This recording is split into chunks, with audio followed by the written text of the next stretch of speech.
And so what we do in order to reduce burnout, the first thing we do is we group our kids wherever possible in these content area subjects. And so I'm not tracking different workbooks and different curriculum, different history stages, different science topics for different kids. So bring everyone together.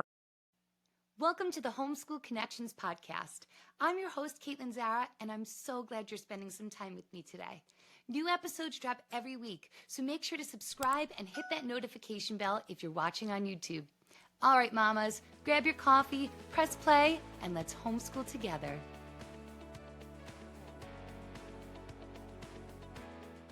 Today, I'm joined by the incredible Pam Barnhill, veteran homeschool mom, founder of Your Morning Basket, and a true expert at creating practical systems that bring peace and purpose to real-life homeschooling.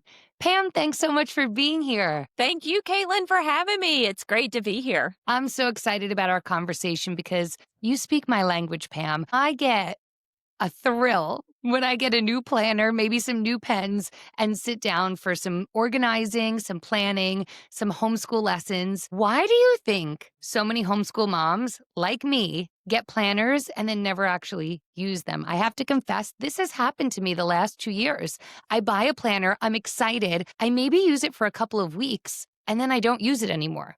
What's going on there? Yeah. So first of all, there's the dopamine hit for buying something new. Yes. Yeah. So it's 100% like, oh, pretty. And it's dopamine. And so many homeschool moms, they love things like, well, we just love books in general, right? And we're kind of paper snobs. Like, I'm sitting here with my work planner and it's like, oh, the paper's so thick and so pretty. Yes. And we just like pretty things. We like to surround ourselves with beauty. There's all of that stuff. But a planner is not actually a plan, right? A planner is the vehicle for putting your ideas down into, but the real planning comes from actually creating that plan, first of all, in your head, and then getting it on paper so you don't have to constantly remember it all in your head. It's a totally different process, even than just sitting and filling out a planner. And so once you create a plan, once you've done the work of thinking and the work of putting systems into place and you write that down, then you're actually going to use the planner. Does that make sense? Absolutely. Absolutely. And on Instagram, you said that you don't need the planner as much as you need the plan. So Can you unpack what that means for homeschool moms' day-to-day life? And I know you also mentioned that a planner has to meet our real life standards, like the baby who interrupts and the child who gets sick and all of that crazy stuff. Yeah. So, I don't use a traditional teacher planner for my homeschooling. I never have used a traditional teacher planner for my homeschooling. And actually, it's really funny because right now, when I sit down to plan my homeschool, probably for the past 2 or 3 years, I grab a piece of notebook paper. And because now I have internalized the process of planning so much. You always start with your homeschool vision, and then you move on to creating goals for each of your children. And then from that vision and goals, that informs exactly which curriculum and resources you're going to use. And from that, then you can start making an annual schedule and then a weekly and daily schedule. So I have internalized all the steps of planning. This is what we teach in our Put Your Homeschool Year on Autopilot program. And so now I can just whip out a sheet of notebook paper and create the plan on a piece of notebook paper. And that is all I need. But it is that process.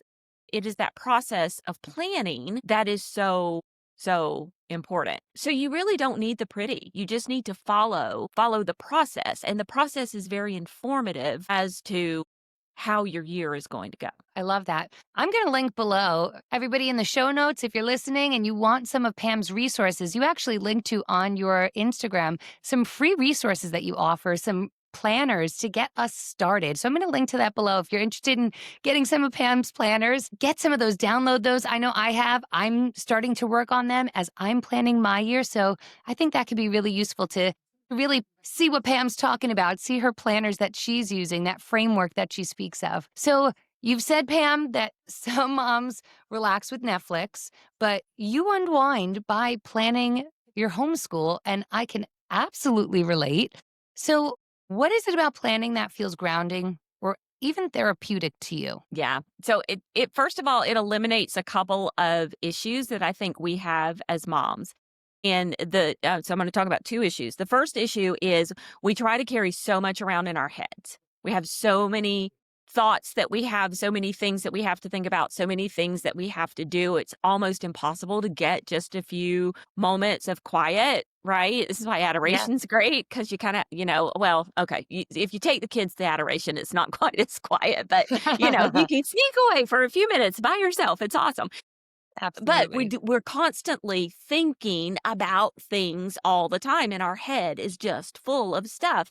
And our head is really meant more for the thinking part, but not the storing of information. How many times do you forget something? How many times does your kid come up and ask you, like I had a kid come up the other day and say, "Hey, mom, I need some contact lenses. Can you order me some contact lenses?" I'm like, dude, if they haven't arrived in 2 or 3 days, you're going to have to remind me again because I'm not going to remember. Right. So we're trying to keep all of this stuff in our heads all the time. And so when we brain dump, when we put everything out of our heads and put it onto the page, whether that be a sheet of notebook paper or a planner that was designed to help you get those things out of your head, then you have more room to do the other processes. You have more room for other things because you're not trying to remember all the time and you're not stressed about trying to remember all the time. So that's the first thing. The second thing is the planning helps to eliminate decision fatigue. When you think about it, there's a statistic that says your average human makes 30,000 decisions a day, right? So that's Wow. just the one person. But now, you have 3 or 4 or 5 kids and they're not making a lot of their own decisions. So you're probably making half of the decisions for them too. And if you think about being a homeschool mom there with your kids all day, now you're making 40, 50, 60, 70,000 decisions a day about your homeschool. And it's just more than we can possibly do. And so when we take the time, I like to do it in the summer. I do not like to spend my Sunday afternoons planning, but when we take the time in the summer to go ahead and make a lot of those decisions when we're not also trying to homeschool, right? We do it ahead of time. Then when we get into the actual homeschooling, it's easier to do the things, to just get up and do the next thing. And that's what Put Your Homeschool Year on Autopilot is all about, is you're trying to set up a system in such a way that when the school year starts, all you have to do is get up and do the next thing. We're not saying we're going to be doing math lesson number 24 on September 23rd at 9 a.m. What we're saying is these are the math lessons we need to do. And when we wake up on September 23rd at 9 a.m., and nobody's sick, nothing's broken, the day is going well, we can pull out our list of things we need to do and do the next thing on the list without having to think about what that is. That's the kind of homeschool planning we want to be doing. I love that. And you're really speaking to my heart, Pam, because what you're saying about how many decisions a day we make and how many decisions we make for our children. Plus, I'm thinking about what should I order for our groceries? And when is the last time that I washed the kitchen floor? And do the dogs need to be let out? Do they need to be fed? I'm thinking about a million things constantly. And I want you to just expand on what you were saying a little bit because I think so many moms are on the verge of homeschool burnout. And Yeah. maybe it is a combination of being underplanned or feeling unorganized. And then you might get in that rut of feeling like you're falling behind with the curriculum and you're making those 30,000 decisions a day. And there's that real risk of feeling homeschool burnout. Well, I think simplifying as much as possible, especially when you're a mom of many. We have totally let go of throughout. Actually, I'm saying this, I've graduated 2 now. I've only got 1 at home. So it's going to be me and this one kid, which is going to be like freaky weird. But, through the years, we let go of this idea that the 5th grader needed to be doing ancient history and the 3rd grader needed to be doing American history and the 1st grader needed to be doing community helpers, right? That Mhm. kind of social studies, history, geography, those are content subjects. And content subjects are subjects where you can enter into them at any point. You don't have to start at the beginning like you do a skill subject. When you're learning to read or something like that, you start at the very beginning. You start by learning the letter sounds and what the letters look like and pairing up those sounds with the visual cues of the letters. And every kid kind of has to start at the same spot and learn those sounds and those letters. And then they start putting them together into words. And then the words make sentences and they move progressively through this logical progression of building on those skills. Those are skill-based subjects. That's math. That's, learning to read, learning handwriting, things like that. Content area subjects are things like science and the social studies kinds of subjects and literature. These are subjects where there is no beginning. You don't have to enter into them at a certain point. If your first grader starts by learning American history, it is totally okay. If they start by Yeah. learning the Middle Ages because their older sibling is doing it, it is totally okay. And so, what we do in order to reduce burnout, the first thing we do is we group our kids wherever possible in these content area subjects. And so, I'm not tracking different workbooks and different curriculum, different history stages, different science topics for different kids. So, bring everyone together into one topic for the year. And then focus on the truth, goodness, and beauty of that topic. Really dig into the art, the music, the wonderful, beautiful things, the stories of the people. When you have elementary kids, that is all you need for history and for science and things like that. And just enjoy learning about those things together as a family. Then, as your kids age up and they get more independent, they're going to be able to get into more of the nuts and bolts of some of the things, probably a little more on their own, and while you're continue to work with the little kids.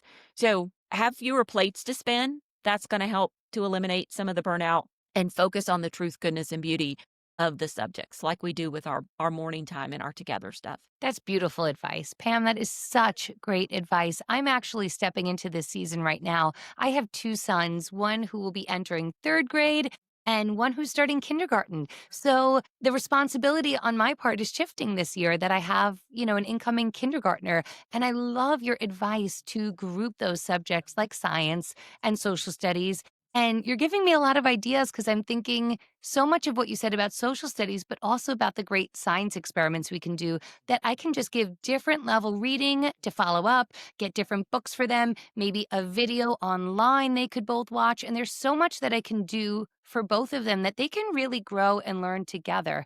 So I love, love, love that advice. Do you have any special memories with your three of doing a lesson or a curriculum or something like you spoke of history that you all did together that you especially loved? With beautiful editions of excellent books, Cluny is a gateway to the Catholic literary tradition. With over 400 affordably priced titles in the catalog, including novels, spiritual reading, and church history, Cluny offers an antidote to the confusion, content, and forgetfulness of our age. To know where we're going, we must know where we come from.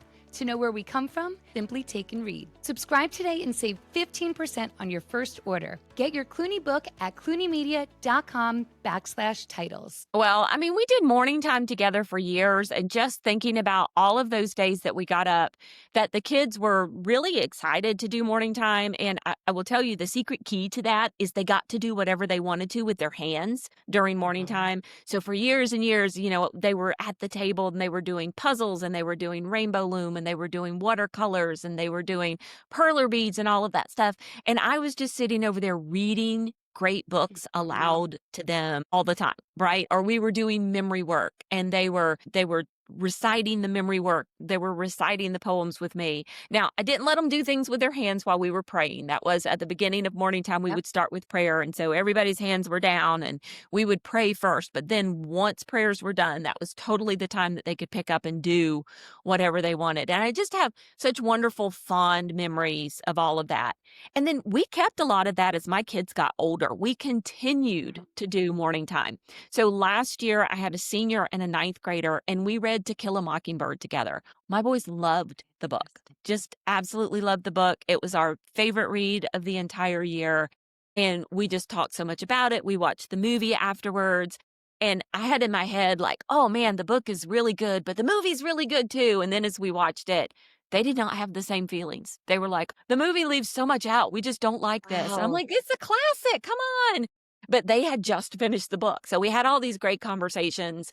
And reading books with my kids, I would 100% say those are the best, absolute best memories that I have. We read, when my daughter was a senior, we read Animal Farm together. So I had a 7th grader, which is typically a little younger for Animal Farm, and then a 10th grader and a 12th grader. And we all read Animal Farm. And they still talk about that book to this day. And the 7th grader got it. it 100% made an impact on him. And he still joins in the conversations about it now that he's going into 10th grade. So I we think just love that's the books. wonderful. I love that. Pam, I want to ask your advice and your opinion. I know a lot of moms listening are very familiar with doing a morning basket or having morning time, like you say, a beautiful read aloud, maybe some watercolor paints or some Play Doh. But a lot of moms feel that when their children get older and you've got a middle schooler or a high schooler, that morning time has to end because that's just for younger students. And clearly that's not the truth. But I want to hear about when you have these older children, are you reading aloud to them? Are you doing a shared reading activity? How do you structure that morning time with your older children? Yeah, we're still reading aloud in morning time. We're still reading aloud and having those really, really great conversations. It's not all the reading that they're doing in a day like it might have been Uh-huh. when they were little, but it certainly is. It's the things that we want to share together and the things that I want to have the discussions about. And so next year, when I have one student, we will still do morning time. There will still be some of the things that we share together, we read together, or we watch together. I'm actually thinking about there's some online courses that we could watch together. Homeschool Connections has some great ones. I've got my eye on the military history of the United States.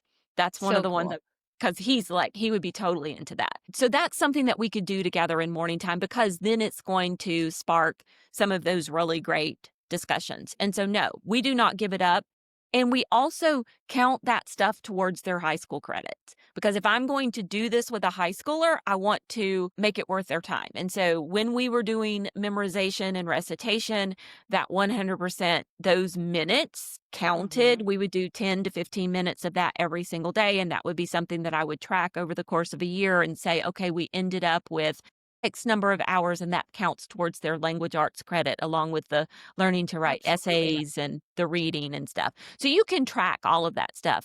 My boys and I did economics together in morning time this year, and they each got a half a credit in economics for the work that we did in morning time. So you can totally keep doing it with them and count it.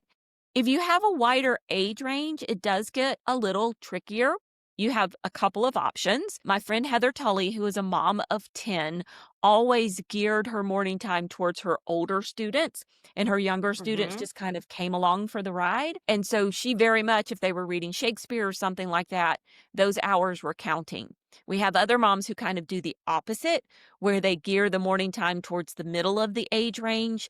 The older kids come in for family prayer, maybe one read aloud, a little bit of singing, and then they leave while mom continues working on morning time with the younger students and they go off and start their independent work. So you can do it either way.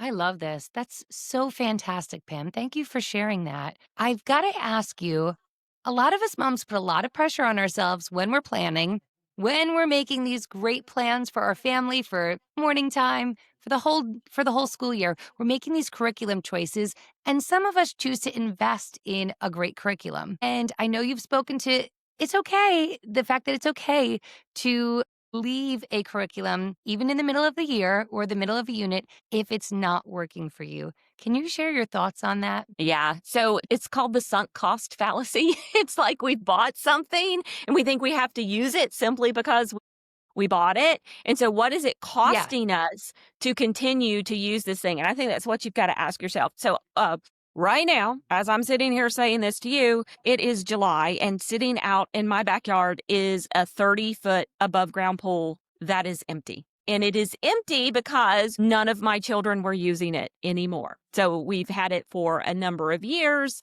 We've used it in the past. It kind of really dropped off last summer. And Hmm. then this summer, like, the middle of June came and not a single soul had been in the pool. We were running the pump all day long. We were putting chlorine in it to keep it from turning green, putting all the chemicals in there. And my husband and I just looked at each other and said, you know what? It is far better to let this go, you know? Yeah. So now we have to figure out, we're no longer paying the electricity and paying the chlorine, but now we got to figure out like how to get rid of this pool. But it was better in the long run. We were still paying. We were still paying the cost based on this sunk cost fallacy. And you think, well, Pam, after I buy the curriculum, I'm not really paying the cost anymore.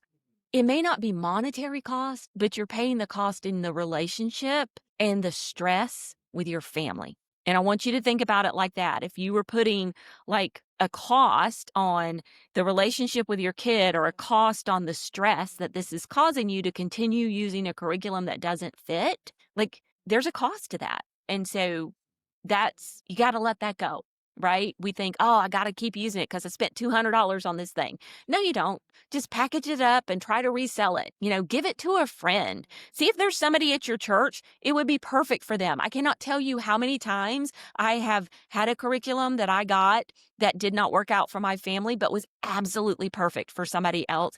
And I just gave it to them. And what a great feeling. What a wonderful thing for me that they could get something out of it. So that's what I would say to that. There's a cost to keep going with that curriculum, even if you think there isn't. And it's actually a far greater cost than probably what you paid for it. That is such a profound point that you just made. And it's certainly freed my spirit to make that decision when I need to, because our time is our most valuable asset. Like you said, it is costing us something no matter what. And so, whether it's our time, our peace, our relationship with our child, their chance to experience and learn in a great, authentic way that fits their learning style, all of that has a cost, like you said. And it is such a blessing when we get to give something to someone who it's so meaningful to them and it's going to be an important part of their curriculum.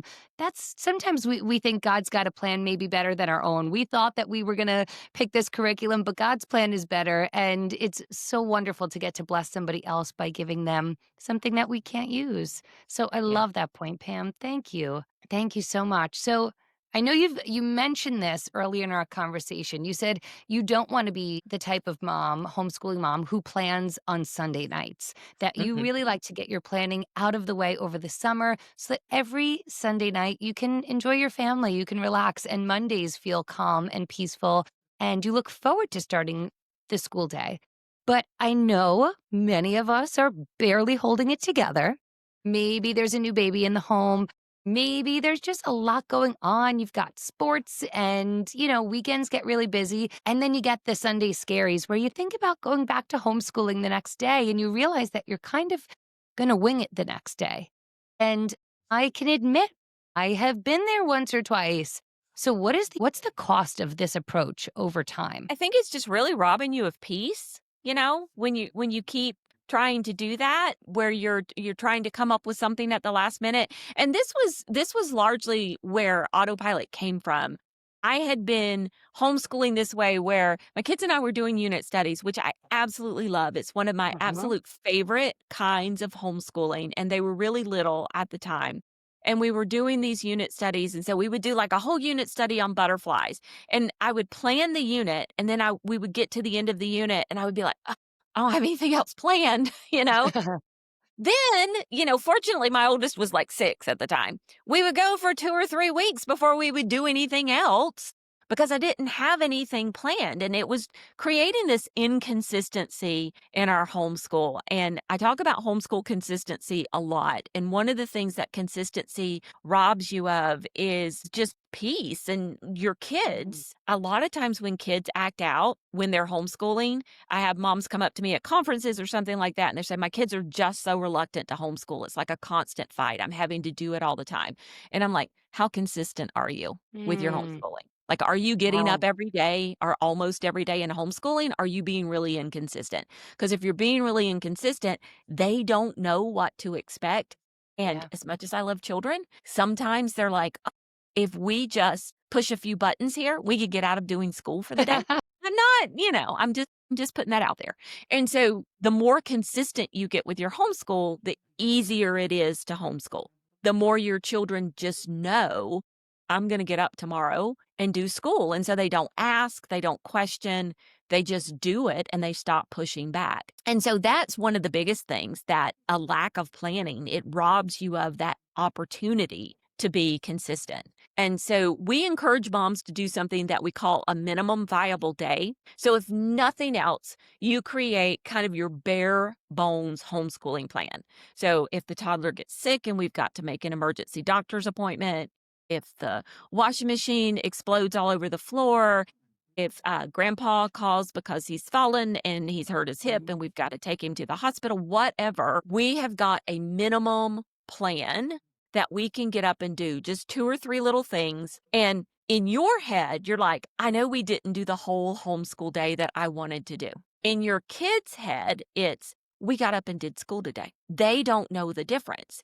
And so you're building that consistency muscle. You're strengthening that consistency muscle. You're giving yourself, I always tell moms when they're making their minimum viable day to make it the least amount that you can do and still feel good about having done school, right? So Fabulous.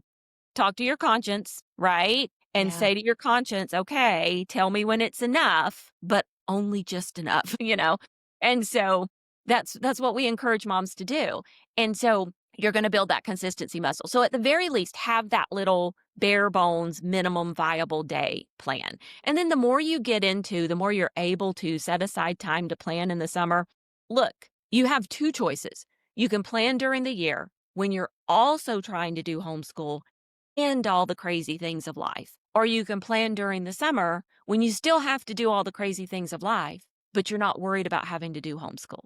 And it's far better to plan in the summer and get it all out of the way. And if you plan the right way, then you're going to create plans that are flexible enough for you to follow all year long. That is good sound advice. Really good sound advice. And like you mentioned, we are recording in July, and you have inspired me to get started in the next few weeks because I have waited. I have done that. And as type A personality as I claim to be, I have waited because life is just so busy. But this is a Yeah. great reminder to really take that time, that quiet time that we might have or might need to steal in August or whenever you're going to start, a little bit before whenever you're going to start, and take that time to plan. So let's just pretend, Pam, that a mom is listening and she's feeling unorganized and she's tired of falling behind, and it's already the middle of the school year. Where should she start when it comes to rethinking how she plans for homeschool? Like I said, if it's already mid-year. Yeah.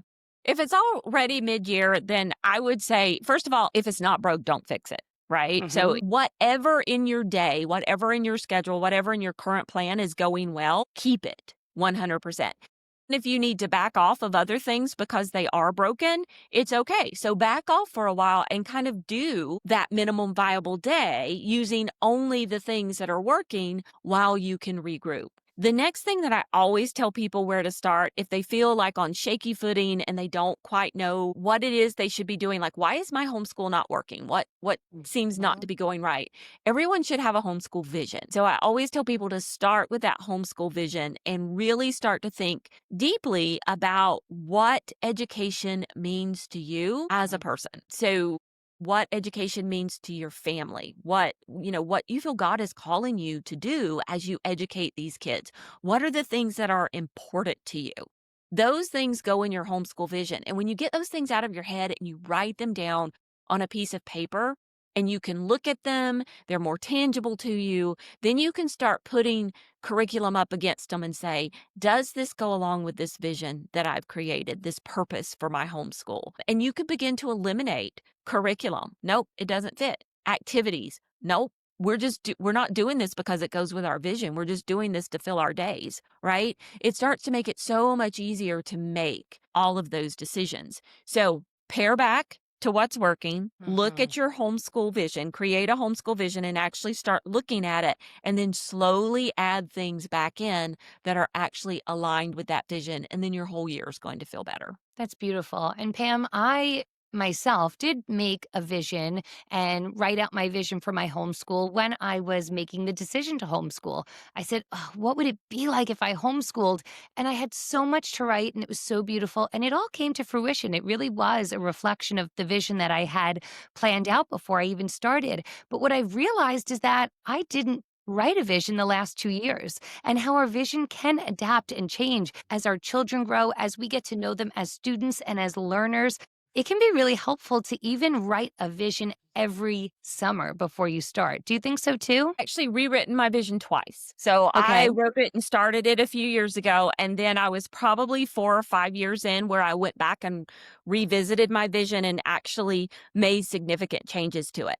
I look at my vision at least once a year, usually a few more times than that. So I always look at it when I begin the planning process. I encourage moms to look at it anytime like things feel a little like, oh my goodness, I've got to pull out my credit card and solve this problem by, dropping $300 on a new curriculum. Before you do that, read your Mhm. vision. Right? If you're going to go to a homeschool conference, either virtual, like the Catholic Homeschool Conference online, or physically one in person, take out your vision and read it ahead of times, because you get what I call the bright shinies where, oh, everything looks really good. Do I need this? It's so much easier to navigate a vendor hall when you've read your vision ahead of time and you walk into there knowing with that vision fresh on your mind, because you know which booths that you can skip, which ones that are not aligned with your vision.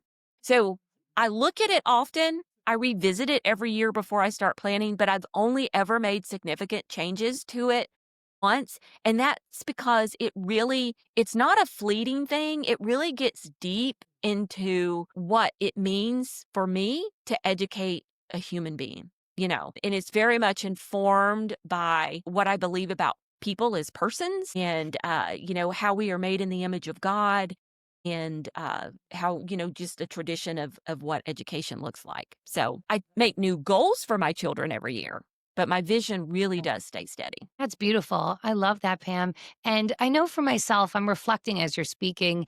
And I know that there have been times that, although for the most part I stick to that vision, there are times that I do fall off. And one example that I'm thinking of that I think moms listening will be able to relate is that part of my vision is that my children are out in the world all the time. We're having great experiences, taking classes that are hands on, we're with our friends. It's play, it's movement, it's all of the things that perhaps we don't really get in a traditional school setting. And there are times in the year where I feel that pressure to finish the curriculum, to stay on task, to, move forward with our goals. And I lose sight of some of that important stuff. So I think it's a really important point to make here before we move on, that looking at your vision throughout the year, not just looking back at the end of year and saying, oh, did I, achieve my vision? Did I stick on point with my vision? But to look throughout the year when maybe it's those winter months and you're inside more and you realize you're pushing the curriculum like I am guilty of doing, it can be really, really a helpful tool. So I really appreciate that, Pam. Yeah, we have so in my personal vision, I have a vision statement that says we value feet work just as much as seat work. And so it's like getting out and doing things and like not exactly what you're saying, like not getting so hyper focused on this stuff here that we don't take advantage of some of the wonderful things about homeschooling and just getting out in the world. And when we do, we have a periodic review checklist. That is step 10 in the autopilot process, is actually doing a periodic review, scheduling out a few times a year that you're going to do that. And step 1 of that is to read your vision. I don't always do it, but that is step 1 of the periodic review, is to pull out your vision and look at it. Is my school year still aligned with what I said? So, yeah. Love that. Love that. Pam, I want you to speak to the heart of the Catholic homeschooling mom who's listening. And I just want to give you this opportunity to share anything that's left on your heart. Is there anything we didn't speak about that you think I'd really love to leave the listeners with this message? Yeah, just pray. Yeah, I mean, just Great one. ask the Holy Spirit to come in. Actually, it's funny. I was listening to Hallow this morning, and Father Dave Pavanka is on there. I think he's like the head of Franciscan at Steubenville. He's like the president there. And he was talking about the Holy Spirit being love, right? And when you invite the Holy Spirit in, that gives you, he was talking about it in the context of marriage, but I think it works. And I think he said this for any relationship in the family, right? You love your family and you love your family well through the work of the Holy Spirit. And so in order for us as homeschooling moms to love our families well, to have the patience we need, to have the stamina to get up and do this job day after day, to do all the things we need to do without losing our minds, we need the Holy Spirit to come in. He's the one helping us with that love. And so it just kind of struck me as like, oh, I don't have to do all of this on my own. I don't have to do all of this by myself. I can call down the Holy Spirit and ask for his help, and he can work through me, and he can be the one who's showing love to my children. So pray for the help of the Holy Spirit. There's no better advice than that. I think that is the most beautiful way to end our conversation today. So, Pam, thank you so much for joining me. For more information about Pam, to learn more about your morning basket and all the wonderful things that Pam does, be sure to check out the show notes below. To all my homeschooling mamas, I pray that this conversation was encouraging for you. And this isn't the end of the conversation. I want to hear from you. Come connect with me over on Instagram, join the discussion on our Facebook page, or leave a comment below. Tell me what today's conversation sparked in you or anything else on your heart. I personally read and respond to every message. Until next time, don't forget, you've got this. Pam, thank you again. This was incredible. Thank you so much for having me.